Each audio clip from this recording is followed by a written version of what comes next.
Welcome to Feed the Matriarchy. We're sisters, moms, and women who spent way too many years trying to shrink ourselves physically, emotionally, and spiritually. Now, we're done.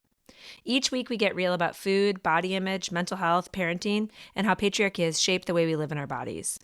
Together, we'll unlearn the lies of diet culture, talk about what nourishment really means, and explore how taking care of ourselves is a radical act of resistance. This isn't a podcast about shrinking. It's about expanding. So let's feed the matriarchy.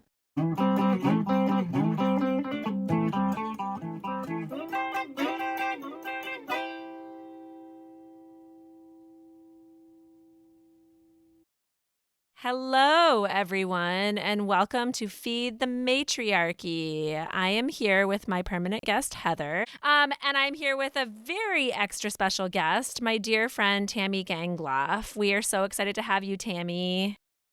Thank you so much for having me. I'm excited to be here with you Yes. both. Well, I mean, you have such an important topic to share with us. So we are going to be talking about living with a chronic condition in a world that oftentimes doesn't validate, right? In a world that oftentimes doesn't see or validate. So everybody knows, I'm going to intro Tamie a little bit. I want to intro you, Tamie, as my friend, and then I also want to intro you as an expert in your field because you are both of those things. So I'm really privileged to have you as a friend, Thank and you. the world Same. is privileged to have you as an expert in this. So I was thinking about how long I've known you for. I've known you for, I think, about 15 years because we worked together at a treatment agency about 15 years ago. We've gotten closer in these recent years, but I mean, I feel like I started my professional journey like alongside. I mean, your professional journey predated me, I think, but I started my professional journey. Yeah, a little bit. So yeah, 15 years ago, we met at a treatment agency. Yeah. Amazing. And during that time, actually, it's really interesting because so I'm recovered from an eating disorder. If you've been following this podcast, if you follow me on Instagram, you know that probably. But Tamie, when we worked at that agency, it was kind of taboo. It was like frowned upon Yeah. to name that, to talk about that, or maybe people didn't even believe that you could recover from an eating disorder during that time. But you, I know, whoa, right? You were somebody that I looked up to a lot because you were out there, you were talking about it. So I was out there because I thought that everyone was out there. Because when I Because you're like, why wouldn't they be? why wouldn't they be? When I went back to grad school, the treatment center I worked for at the time on their website, it said treatment by recovered professionals. I was like, oh, that's for me. I should be there. So That's great. You didn't have to, but we were, you were welcome to share, appropriate, of course, with clients, but share if you wanted to. So when I came back and joined that treatment center, I was surprised. Yeah. And I don't know if you were there in this treatment team meeting or not. They're like, how do you feel about working with someone who's had an eating disorder? And I was just like, what is happening? You're like, this is weird, guys. This is weird. Bizarre. And then I got this tattoo that you probably can't see. It says Wounded Healer. Yeah. And I remember I was working there at the time too, and it was like, you'll have to cover that up. It's, talking about your recovery. And I was like, it's not like, it's a good thing. It's a positive thing. So anyway, it was like a weird time. Kind of West Coast was like, we're out, you can talk about it. And then East Coast was like, let's not talk about it. So it's cool that we can all now talk about it. But like, I felt weird being like the one. I was like, I'm not there can't just be one.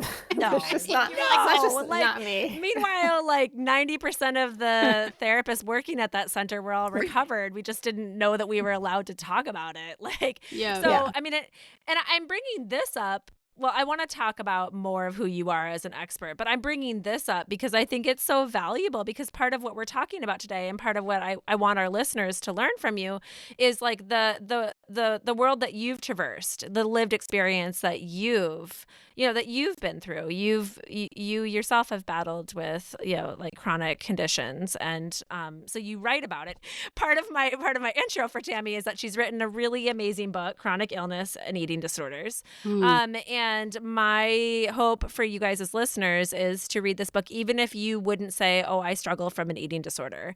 But if you struggle with any body image issues, etc., if you struggle with a chronic condition, a chronic illness that you don't feel like has been validated, read this book, because it does talk about eating disorders, but it talks a lot more about what it is to take care of yourself and to validate your body in a world that a lot of times doesn't validate yourself or your body. Joe, you'll put on the website or in the description where people can get that book, right? Yes. Yeah. Absolutely. Okay. We'll showcase that 1,000%.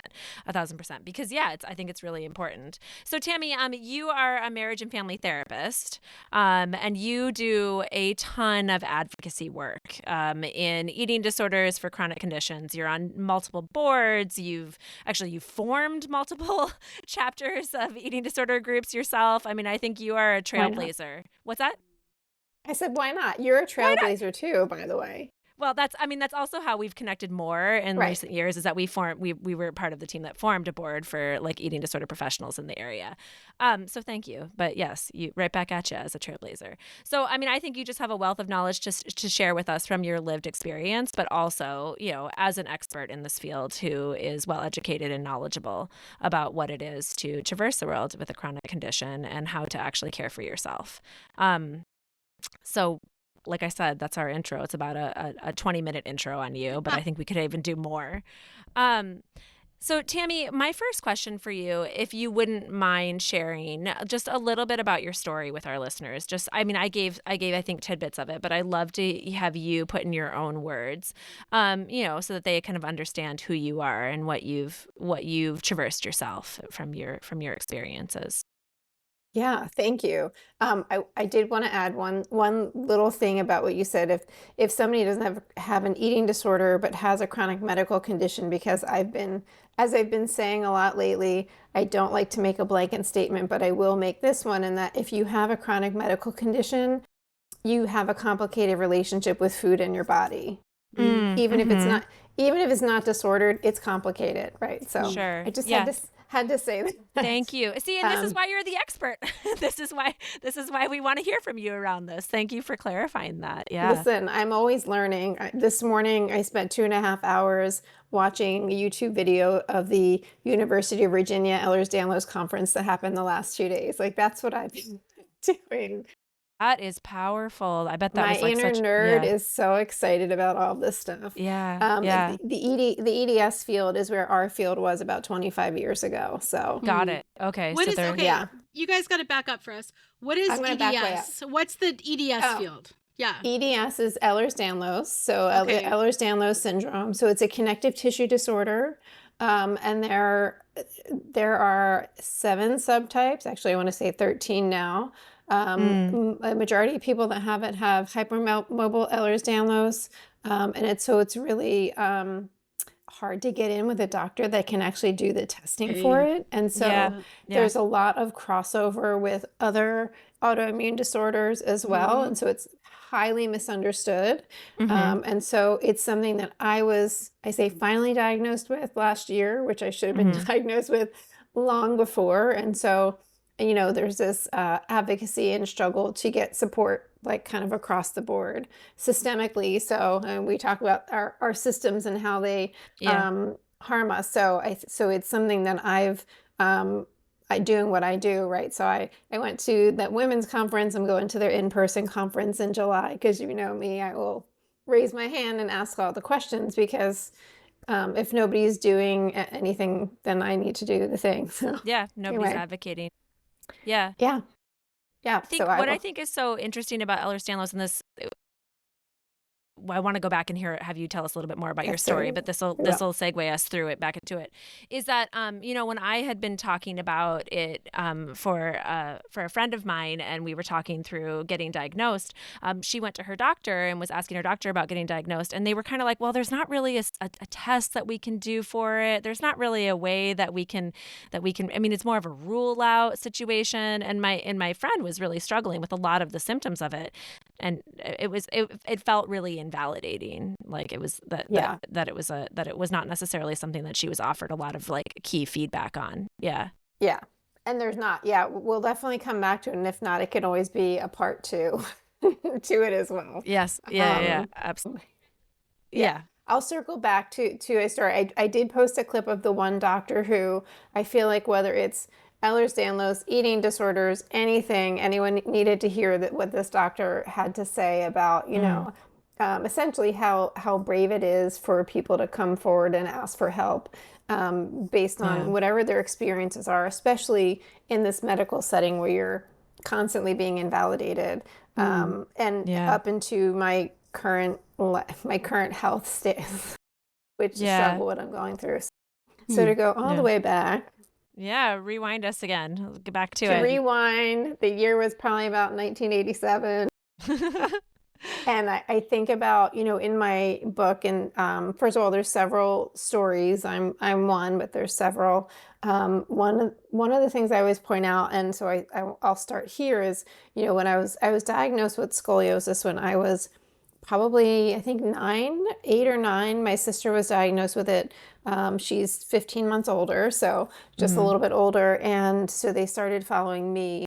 But I was like, she's the one that has, the brace and needs the things.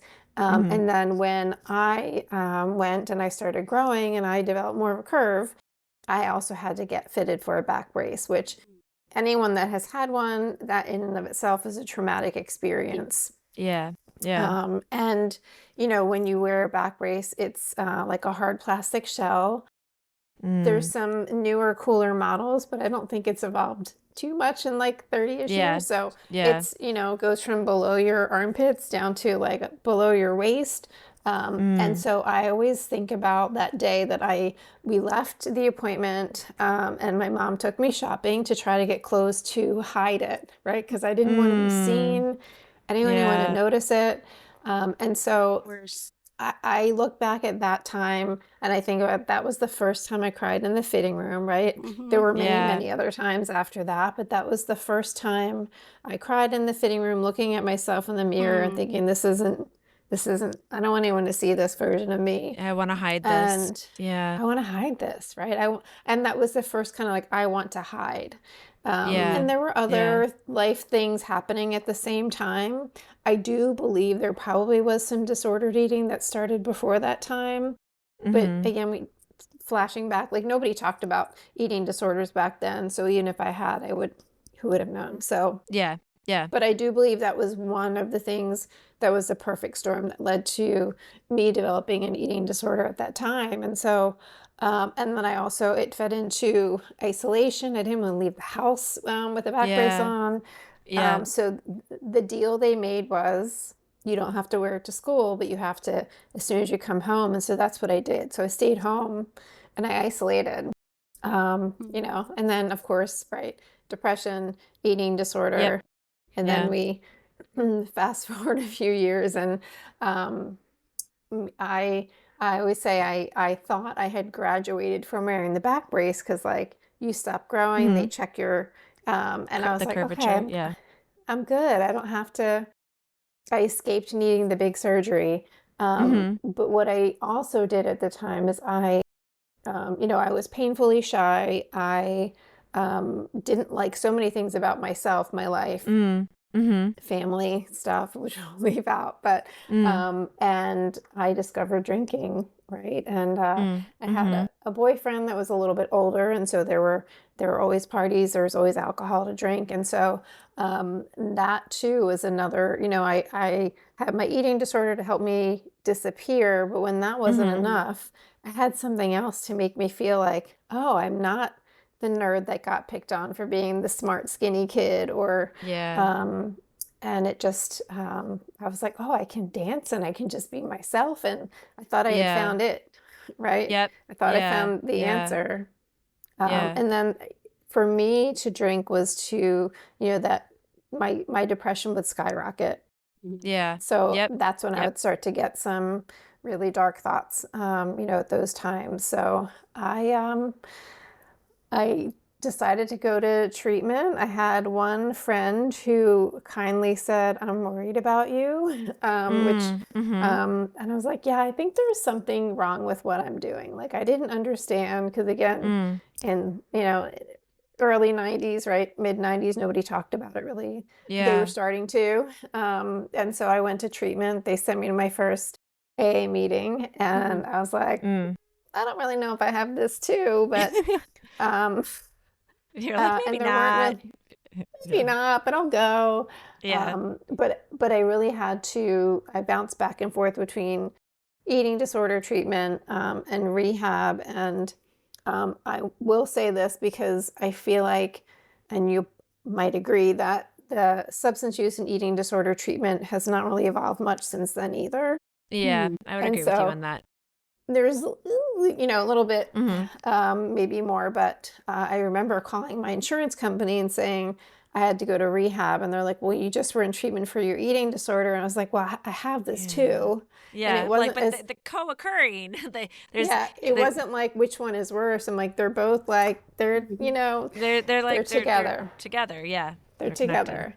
Yeah. And the rehab said, we have one counselor. I called 7 places, and everyone's like, we can't help you because you have an eating disorder. And I was like, I don't think you understand. Like, I'm not going to make it. Like, I don't know what's going to happen, but I'm not. I just really believed that I wasn't going to make it if I didn't go. So I went to one. I'm actually in a few weeks coming up on 29 years sober. Wow. Tamie, oh my God.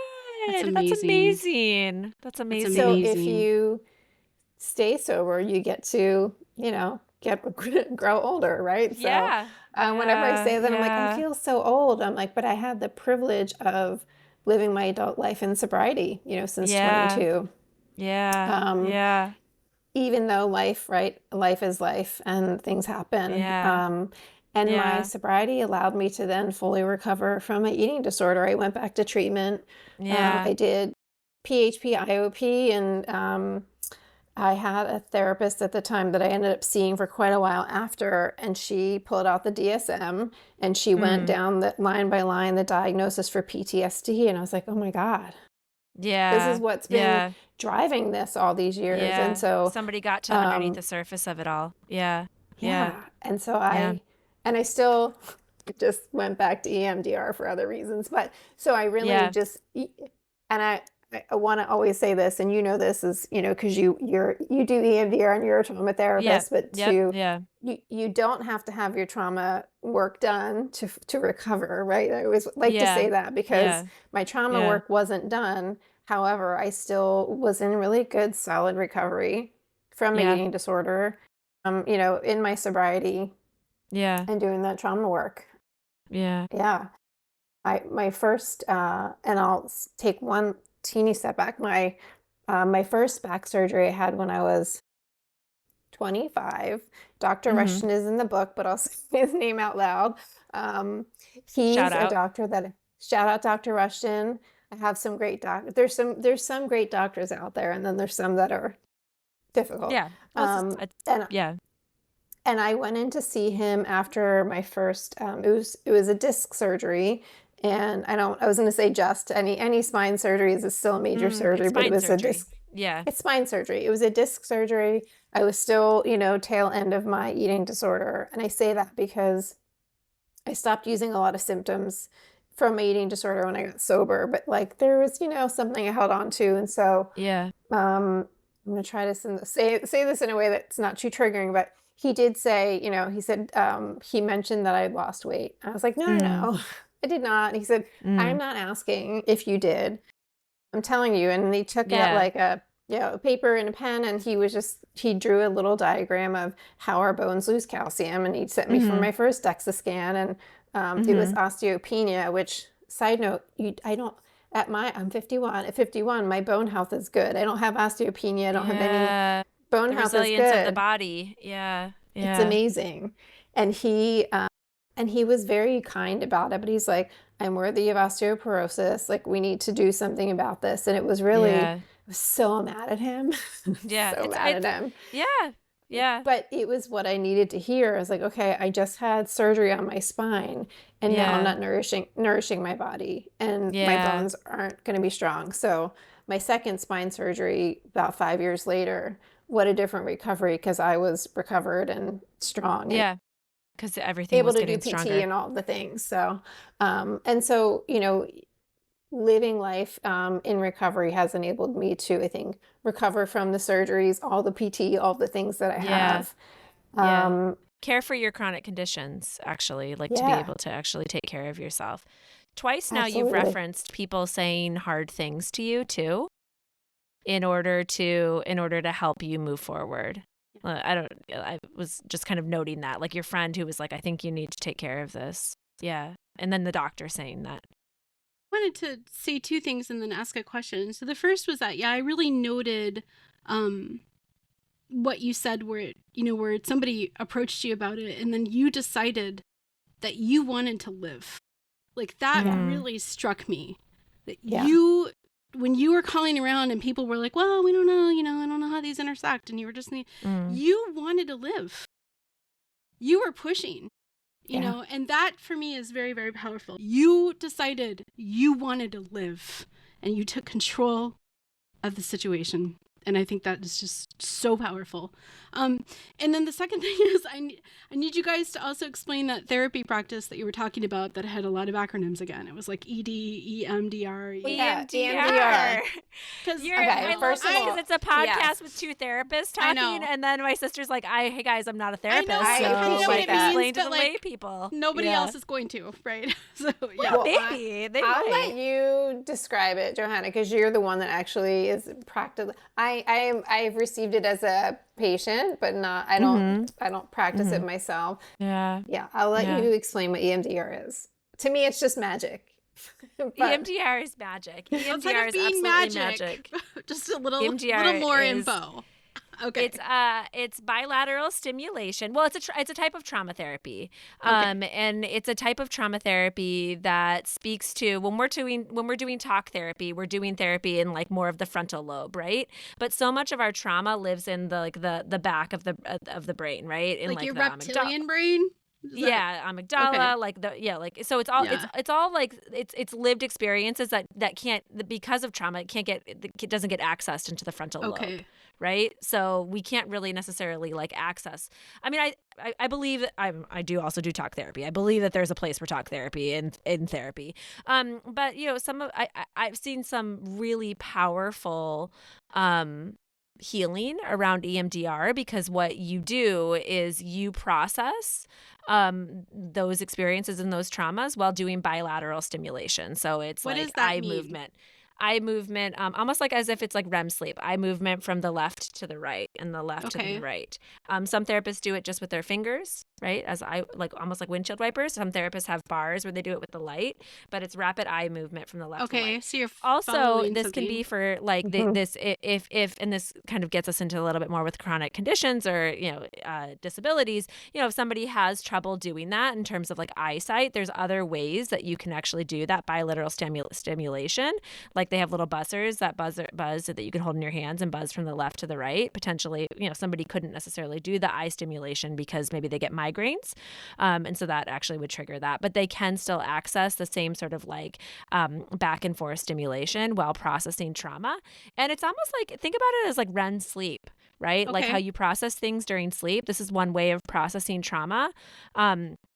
While your brain is almost like is connecting from left to right. Joe, my husband, I think you know this, but he had that traumatic story. Thing that happened to him. And his therapist had him retell that story over and over again while he touched his right and his left knee back and forth, back and forth. EMDR, was that it? Baby. And he said like after he did it like 20 times or something, then somehow he could have the memory of what happened. Yep. But not feel like he was right back in it. That's how he describes it. That's EMDR. Okay. All right. Yes. Cool. Yeah. I forgot to reference that. He and I have talked about this, and it's just powerful.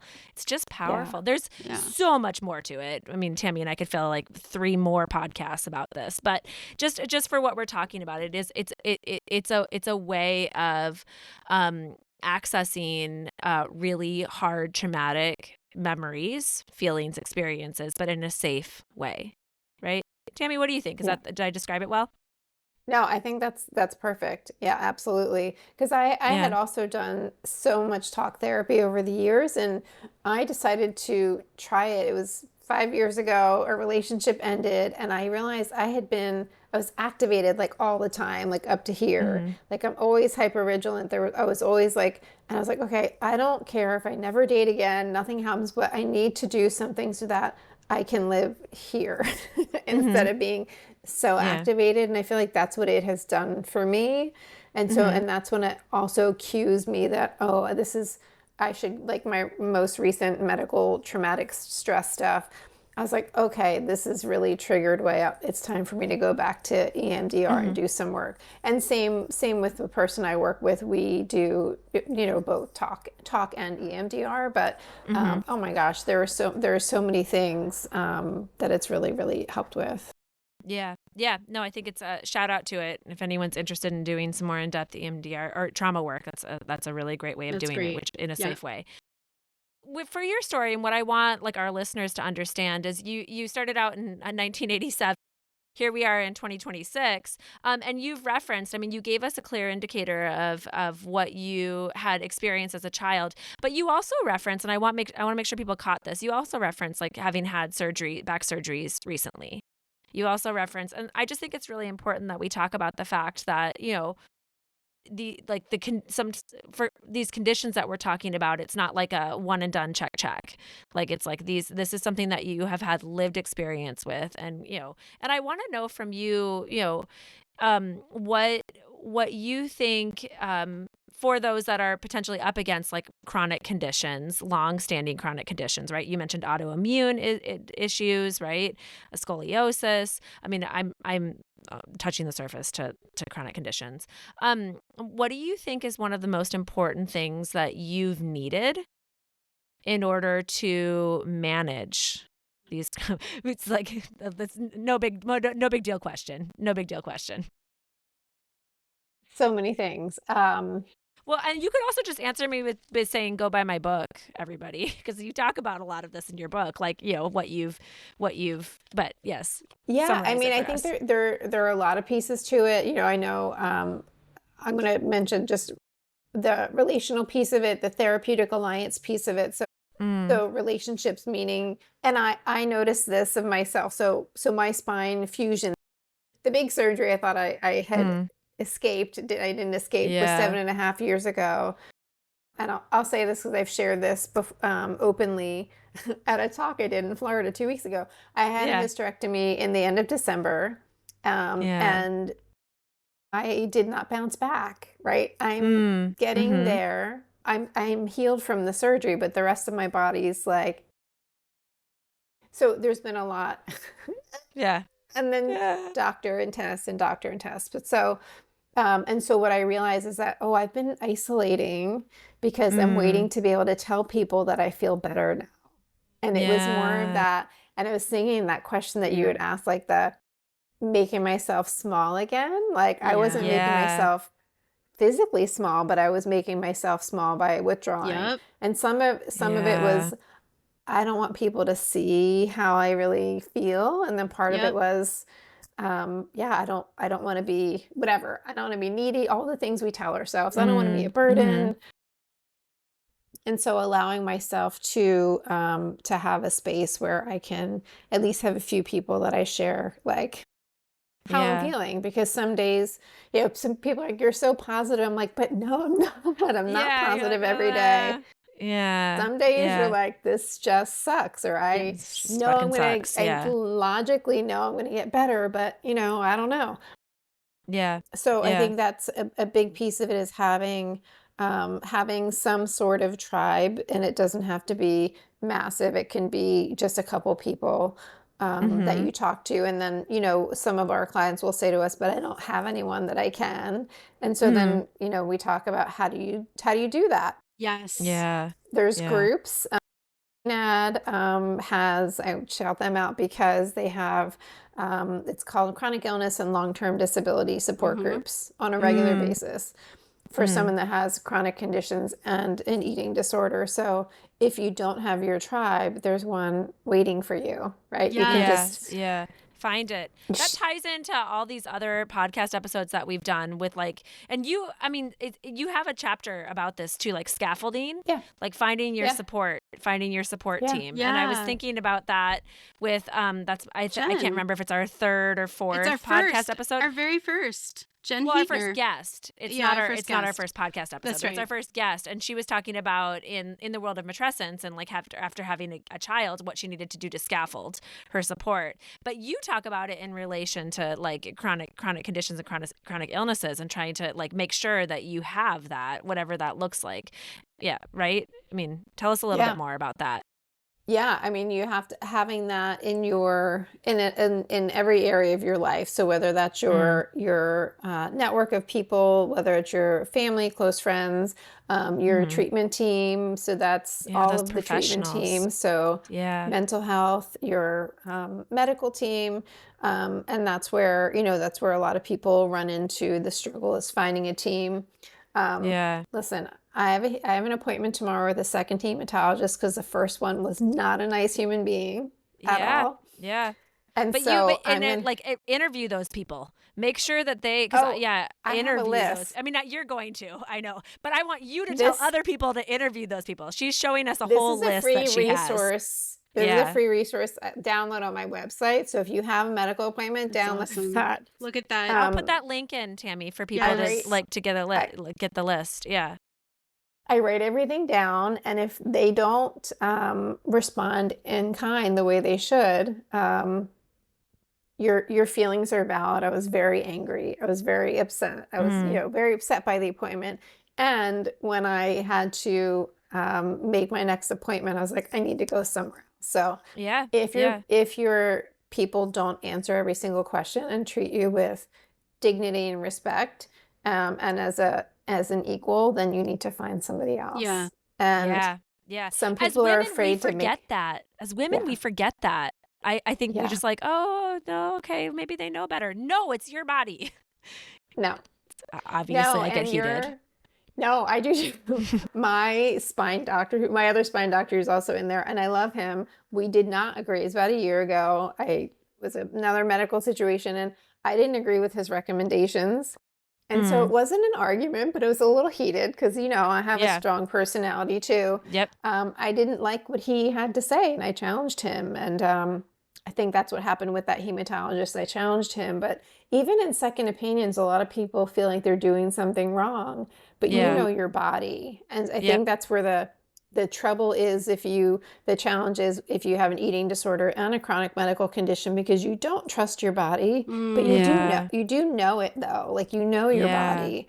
Yep. And I had, Dr. Payne, not shouting out every doctor in my book, but I did have a telehealth with her last week. Yeah. And she's going down the list of all the things. And first of all, I appreciated her. I didn't have any makeup on, so you could see how I looked health-wise. And she said that. She's like, so you don't look well? And I was like, I feel validated in you saying that. Yeah, she saw first it. Of all. Yeah, she saw it. And we went down. When you weren't masking either. You were like, this is just where I'm at right now. Yeah, yeah. We went down all the things that I had been going on, all the tests, all the things. And she said, what do you think it is? And I was like, well. Oh my God, a doctor said that. I've been doing my own differential diagnosis, and that doctor at UVA, he even said that our patients are experts on their own conditions because they have to be. Yes, patients are experts on their own conditions. I just want to say that again for everybody to hear. Our patients are experts on their own conditions. Yeah, that's powerful. Yeah, we have to be, and so. Yeah. In my conversation, I'll let you know how it goes tomorrow. In my conversation with this new doctor tomorrow, to let her know that, I've done a lot of research. And even though my labs, listen, first of all, the green line that say what your labs are in your patient portals, I don't know who made that up. But it's wrong. So listen to yourself more than the green line, right? Yeah. Listen to yourself and question everything. Even if it will feel uncomfortable. And so I'm giving you permission to like question everything. Yeah. This is why I said that you are a trailblazer with this stuff. I mean, I'm sad to say that it is like a trailblazer sort of thing to have to say question the doctors, but I actually also think it's like it's something that we don't get told to do, at all, especially as women, Yeah, especially as women. Especially, yeah. And everyone and all in unison, especially as women. Yeah. Especially as women. I mean, I forget the percentage and I don't necessarily know. I think there's probably different data on it, but that I think women have like a much higher like occurrence of autoimmune disorders, a much higher occurrence of chronic conditions. Like we're the people that need to be like, given voice to around this stuff. Absolutely. Wait, because I put it down. So I'll just say this one about the hypermobile Ehlers-Danlos. The ratio is 9-to-1 female to male that have EDS. That was one of my notes from this morning. But I would say that I see that in my practice. I have a lot of clients with EDS, and I have a lot of clients with EDS who are constantly invalidated for their experiences with it, and I've had to work like triply hard to find professionals that validate them. Yeah. And there's another doctor that kept saying like the blind spots in women's healthcare. There's so many blind spots, and it's hard when you feel reduced to lab values and then different body parts, right? So you'll see the cardiologist, and the cardiologist checks off their boxes, and then you go to the hematologist and then they check off. So it's all the different doctors, and so it can make you feel crazy. And also I even found myself, I went for an endoscopy in December. It's been a fun 6 months. Yeah, you just been up against it. I even said to the doctor, I was like, well, I get this like tightness like right here in my throat, but I was like, it's probably anxiety. And I was like, because I've been telling myself that because I think that's what I was told. Guess what? I actually have a slight stricture. Yeah. Anxiety makes it worse. But it's there. But it's there. So, he even said, he's like, well, it might not be anxiety, but we're so used to saying, oh, it's my anxiety. Oh, I'm just tired. And we gaslight ourselves. Yes, and then we go into these appointments and then we get gaslit by the doctors, right? And then it just continues on. I want to make a point here that this is a part of also being trained to make ourselves small. I don't have a problem. Don't worry about it. I can handle it. It's probably not a big deal. I'm probably being melodramatic because we get told that shit our whole lives. I'm probably being melodramatic. Yeah. I'm probably overly sensitive to pain. This is what I was told my whole life. Then I found out redheads feel pain more acutely than other people. No way. Yeah. I did not know that. And I just actually physically hurt more than other people. Yeah. That's how that works. And so it's like you get told, fair.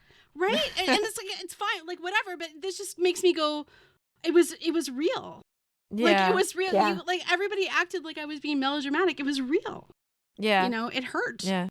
And, and I think that that's something that women are constantly sold, and we internalize it. And then we go in for an appointment and we're like, oh, it's probably, don't worry about me. And, my mother, my sister, my husband, whatever, they just made me, my friend maybe come in. It's probably not a big deal. And then it's like, oh, I'm sorry, you have breast cancer, or you've got a chronic illness, or, and I just think I think your story, Tamie, of just taking control of yourself, and she held up, you guys couldn't see it, but she held up the sheet that she takes to medical appointments where she decides if this is going to be someone that she's going to trust, because she believes that they are going to listen to her and they're going to work with her. Yeah. Right? Yes. Yeah. And I think that is very powerful. And again, that's what we're doing here in Feed the Matriarchy. We're telling ourselves, trust yourself, listen to yourself. Don't believe the lie. Don't believe the societal lie. Yeah. You can you can learn to listen to yourself. Yeah. Yeah. Yeah. And if you feel like something's wrong, then you're right. That's, and that's the unfortunate kind of, and I think when I saw you, Johanna, at IADEP, I was feeling actually, wait, I don't even know why I was there. You guys, I was not. Yeah. Well. It was a lot. I was not I'm not there yet, but I'm in a little bit better space than I was then, but just the, again, the same thing though, like, but I can do it though, right? Like I can handle it. Like it's Push okay. through. Push You through. you should, quote should. unquote. Let's put that in quote unquotes. I Yeah. always say, like, in the book, I talk about like smile and look pretty for the pictures, right? Like I just Yeah. smile, everything's Yeah. okay. Yeah. We're so used to that. We're so just taught to do that. Yeah. So to not have to do that and to show up for some of my Zooms, no makeup on and not washing my hair and like just like this is just and that's okay. Like we're allowed to do that. Yeah. What do you think the world, this is a huge question. And my first question for you was, every question I've asked you has been huge. What do you think the world needs to do to actually like make room for people to have like conditions that are validated, right? What does the world have to do? Like, and we're not going to fix it in this podcast, but maybe we can start to, if you're listening and you don't have a chronic condition, maybe we can start to educate, right, about that. I myself would love that education. I mean, I'd say starting with your closest people, just asking the questions. So I might not say, "Hey, I'm Joe. I'm feeling really shitty this week," but if you ask me, I will tell you the honest answer. So I think that just like starting with that small part of your world, and then as you step into these spaces, and I think people like you and I that have a voice, that's why I feel like you're doing this is why we do this. Like if you have a voice, like I will shout to whoever will listen to me talk about this because it's so important. And the treatment center world also, if somebody has an eating disorder and they have especially autoimmune something like POTS, which is, I don't know if I have a true POTS, but I definitely have all the symptoms of it. So it's been a lot of fun. Is that another one that we should explain? POTS is an. Well, you go ahead. You do it. I'm going to say the acronym wrong. However, it has to do with your heart rate. So if you're going sitting to standing, your heart rate might jump. Your blood isn't like moving through your body properly. So if you sit too long, it pulls, or if you stand too long, and so. Another condition that affects females at a much higher level than males. Like it's a lot of much women higher that level. have had POTS. Yeah. So I drink a ton of electrolytes, eat salt tabs, like all the things, because that's what works. And I'm relearning how to move because it's kind of scary. You're like, what is my body going to do? But in like the treatment center world, historically, it would be like, oh, we can't take somebody with that because they're dizzy or they might pass out. I'm like, well, that's why you have things like elevators and even, things that we typically do in treatment. Like you sit down to your meal and you have all of your fluids while you're sitting and eating. Well, that doesn't work when you have this. You can't, you're not supposed to drink and eat at the same time. So I'm like, you would have to expand change how you do things a little bit and really actually be individualized because I drink this giant thing in between meals, right? Yeah. And then that's how you have to do it. And then also reassessing, different foods. And, my journey with this has been frustrating because like, I'm not eating the way I like to right now, which sucks for me, but I'm also not dealing with an eating disorder. I'm just doing the best I can to like. Yeah. And I did see a dietitian. I found a dietitian that understands the illnesses that I have, right? And she's actually the one that caught my labs, by the way. So thank you, dietitians. We love you. You save lives. Yeah. And so when the doctor had kind of overlooked it, and the dietitian saw it. Yeah, dietitians. And so my running theory is that because I went into surgery. So by the way, like the week before, a lot of people pre-surgery get in their heads that they have to lose weight, right? They have to lose weight. And so I did this Instagram reel about like, this is when you really need to continue to nourish yourself. This isn't the time to lose weight. Your body needs to heal. Go in as strong. And so me, without knowing it, went in really deficient iron and a lot of different vitamins. So, but I was unaware. And so I think that's led to the state of this last few months for me. But I guess to continue to answer your question is to not isolate and to access any type of support you can. So again, this is, I guess, to your point, what you said, Heather, like I reached out and I did all of the things like to recover. I feel like I am attacking this the way I attacked recovery. Not kidding. Yeah. Like I'm trying everything. I found an integrative medicine doctor. I can't take oral supplements because my stomach does not like them right now. I'm getting vitamin IVs, and I tried Reiki and acupuncture, and I have my red light pad. I'm like, if these are all the things that are going to help me get better, then I'm going to do all of the things. So if you're somebody that's in recovery from anything and you attack your recovery that way, you can do the same thing with your illness, and it's almost necessary to figure out what's going to work. Be your own advocate, which sucks that you have to be, right? Like it's horrible to have to say that, but in a world that doesn't validate, it is like being your own advocate and then finding those that will advocate for you and check in on you, right? Yes.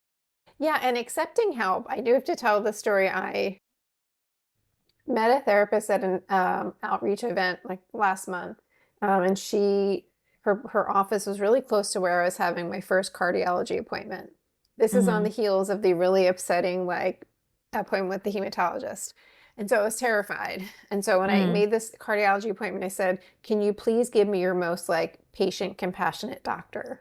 And he's like, actually, there's one. So anyway, he was wonderful.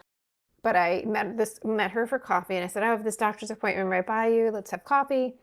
And I was looking at my phone. I said, oh, I'm going to have to go. I have to head over to my appointment. And she said, do you want me to go with you? And I was like, oh.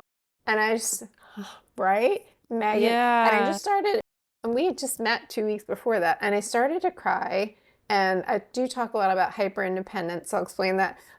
I was like, Tamie, a few months ago, I've been like, oh, that's really nice. But like, I'm good. Thank you so much for being so sweet. And then I was just like, in my raw, I was like, yes, I need somebody to come with me. And she's like, she's like, I don't have to go in with you. Just knowing that she was sitting out there waiting for me. And then we talked for like another hour afterwards. Like that was amazing. So it's so hard to, in the system that we've grown up in, and especially if you have had an eating disorder, or you have had trauma, it's so hard to accept help. But like, it was just like such a beautiful. So if somebody offers help like that, please say yes. Please say yes. Yeah. Why do you feel like tell us about the hyper independence? Like, why do you think that existed? So hyper independence is a trauma response, right? So I liken it to like the eating disorder serves a purpose. It served a purpose to for whatever was going on in your life, you needed that to save you in some ways. Safety net, defenses. Yeah. And hyperindependence is the same thing. So a lot of people with a chronic illness have maybe been either abused by a caregiver or, been gaslit or, I always felt like there was like a price to pay if I needed help from somebody. And so instead of having to deal with that, I'll just deal with it all on my own. And so, and I think I think it saved me, helped me in some ways. And then it didn't, right? Until it didn't. It helped until it hurt. It helped until it hurt. But it was, because I do hear within your story, and thank you for telling your story because I'm sure it resonates for so many people. Within your story, I hear, and you talk about it in your book, it's your second to last chapter is resilience. It's like I hear that part of you that's like, I fought for myself, like, and like I figured out how to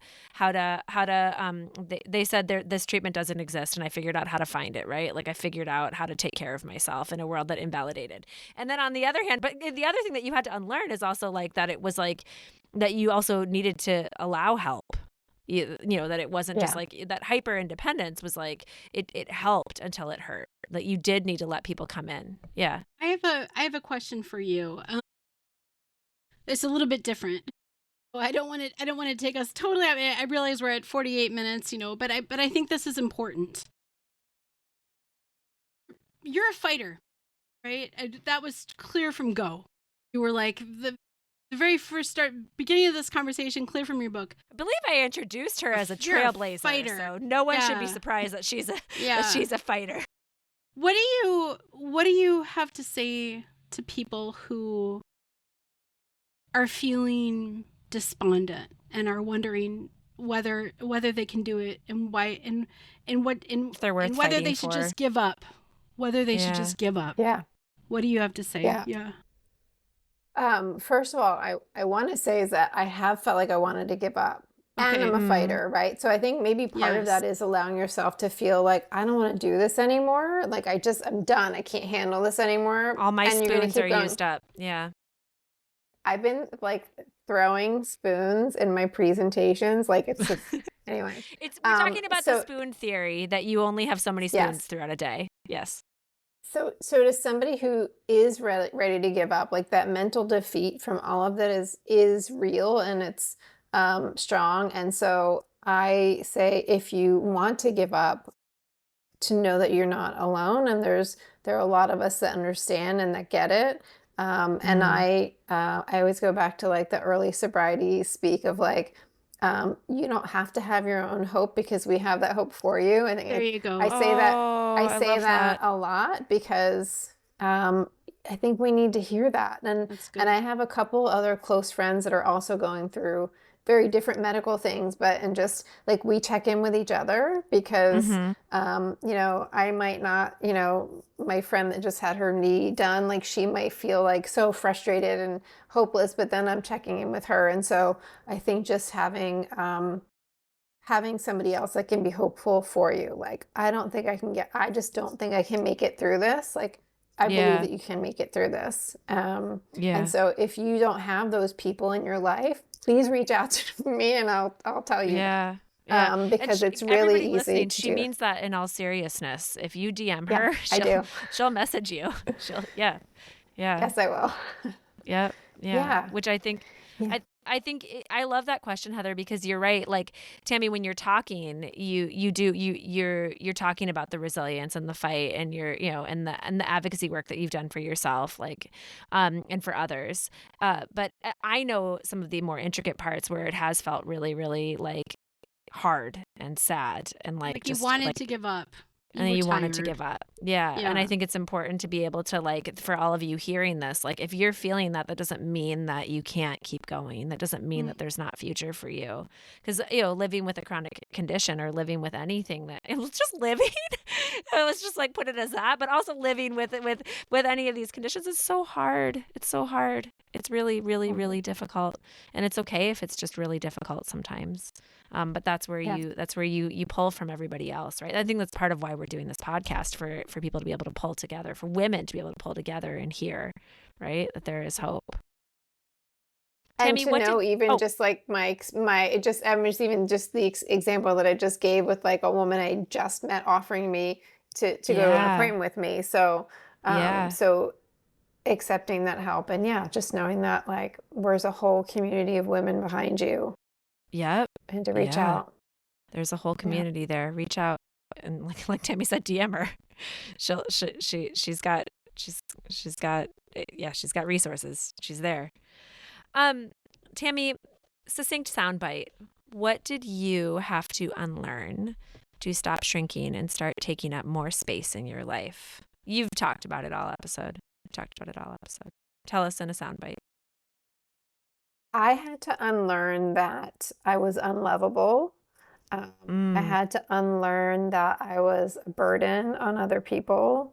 That still pops up sometimes, but those are two big things that I had to unlearn. And I had to also unlearn that my worth didn't have to be tied to an accomplishment, or how I love my sparkly boots, but like my worth doesn't have to be tied to anything outside of me. It just, I have worth and can take up space just because I'm me. Period. Yeah. You also do have some really great sparkly boots and sparkly shoes in general. Right. And handbags. Handbags too. That's right. You would like Amanda pile a lot. Yeah. Like another one of our guests. Yeah. Another one of our guests had a lot of sparkly things and unicorns and things like that too. Yeah. But you're right. I think that's so beautifully put, because like it was an undoing throughout time of tying like value to appearance or to numbers or to anything or to accomplishments, and like a relearning of you being the value and you being valuable enough to, to advocate for, valuable enough to say to a doctor, like, like I know the truth about what I need right now. Like, and that does take like a knowing inside of you that you're worth it. Right. Yeah. You're worth it. For anyone listening, please, like, if you're struggling with any of that, know that you are. Know that that's there for you. And that it's possible. Yeah. Yeah. Tamie, I'm going to put all the links here. People, find her. She's fabulous. Follow her. And if you need a resource to help you fight for yourself, she's it.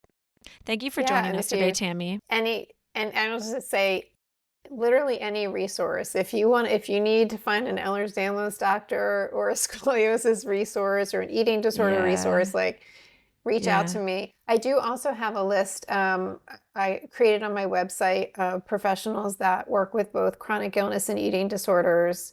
It's a free listing, so if you are a clinician listening that works with both, please message me. I'd love to add you to my list, because the more people we have in our network, the better. So because of scaffolding, because of getting that support together for people, right? Yeah, and I unintentionally created a monthly support group for clinicians that have chronic illness. Of course you did. And work in our field. Of course you did. Just throw one more thing in there. That's amazing. It was just so like, it was just we were all meeting to just, because they were in my listing, I was like, let's all meet each other. And it turned into kind of this really organic, beautiful. And so we meet once a month, and it could be 7 people or 20 people. And just to be in the space of for because clinicians, as you know, we need our own support too. So you need your support too. Tamie, thank you for your voice, and thank you for your work in the world, making the world a better place. Yeah. Thank you so much. Thank you for everything. All right, everybody. Till next time. Bye.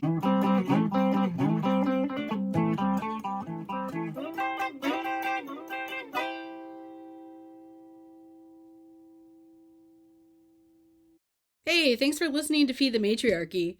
If today's episode sparks something in you, subscribe, leave a review, and share it with someone who's ready to take up more space.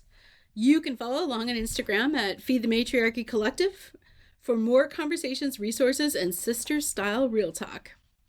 Until next week, stay hungry for truth, compassion, and liberation.